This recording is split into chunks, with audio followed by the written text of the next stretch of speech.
Spoilers ahead, you have been warned. Risk of Rain 2 is a video game and a sequel to Risk of Rain. Risk of Rain 2 is a multiplayer third-person roguelike. However, what sets it apart from other roguelikes is that unlike other roguelikes that usually have an end to them, Risk of Rain allows you to loop endlessly until your computer is the equivalent of a jerry-rigged fusion reactor that's about to go supercritical. Or you can play through the main story, or the main stories of the DLCs, like a loser. Risk of Rain isn't just about surviving your way through the various levels, but conquering them. And if there's one thing my Spanish part of my lineage has taught me is that, 1, we love brown women, and 2, how to conquer foreign lands.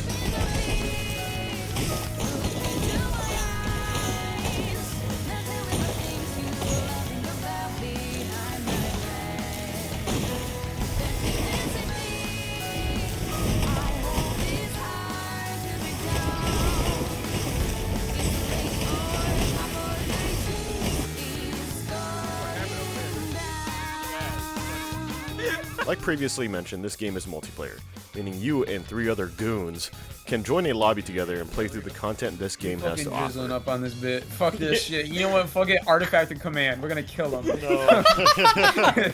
Fortunately for us, levels have an adjusted loot pool for the amount of players present in the lobby. Unfortunately, I have friends that have greed levels worthy of a champion of Slanesh. God damn, now you got enough fucking items. Roguelikes are fun, not because of Momo's insistence on taking every item available, but because items are completely at the mercy of the RNG gods, and I'm the biggest heathen. Each item does something unique and different, and all have interesting and unique interactions with one another, so each run can be vastly different from one another. Either you get something really good for your survivor, or something completely unusable for them. Yeah, one of you can have that shit. Personally, when me and my friends are having a bad time, we typically blame, Dirty fucking holy shit, red item. Thank you, Benjamin and Yahoo. Perfect segue to the next part. The survivor is currently with all DLC number 18. 19 if you include the heretic. And as you can see, I definitely have all of them unlocked. Each survivor has not only a different set of abilities, but vastly different playstyles, and most have alternate abilities, offering a different playstyle for the exact same survivor. However, before you get ahead of yourself, what makes this unique is that the vast majority of the roster of survivors are locked behind different challenges, which you can complete during your runs. But don't worry, you can complete a multitude of these challenges in a single run, so multiple runs aren't necessary. Most of the time. These also go for alternate abilities, which are also locked behind the same means. Risk of Rain has a funny temporal effect, where it makes what feels like has been 15 minutes, be a full hour.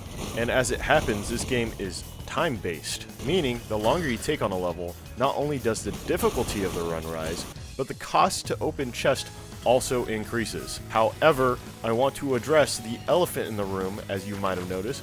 Gold isn't the only form of currency in the game. There is a special currency called lunar coins that have a 0.5% drop chance that will continually half itself as you continue the run. This, however, resets after you finish a run, voluntarily or not. As you can tell, I have a few, unlike Momo. Yes, I can see this. What is Xi Jinping? Take your fucking Risk of Rain account. Lunar coin seized by the CCP. Now, you're likely wondering what makes these coins special. Well, my beloved audience member, let me explain. These coins can be used to open lunar pods that give lunar items, which give powerful abilities but also have insane drawbacks. He truly is the strongest now. I am the strongest.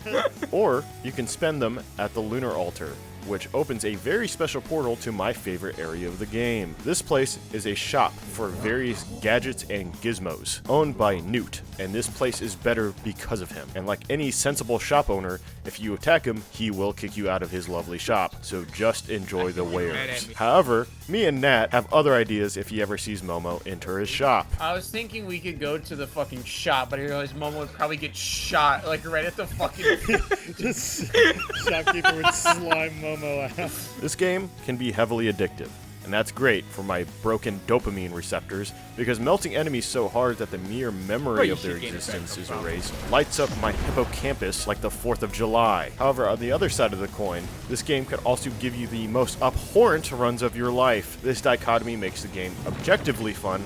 Either you're cooking or you're getting cooked. No in between. Runs can span you beyond an hour easily, and all it takes is the humble Lumerian to erase you from this corporeal realm. Truly a humbling experience. Risk of Rain is one of those games where you can always put it down and pick it back up whenever you want, and I often find myself picking this game up when I really don't feel like playing anything else or just want to sink some time into something. To me, it's what the cool kids call a comfort game, despite the gameplay shown. If you're ever looking for a game that you can mindlessly sink a few hours into when you're just, feeling bored, try this game out when it goes on sale, of course. I also want to apologize to the 200 denizens of this channel, as it's been a good while since the last video, but I've been recently juggling full-time work and also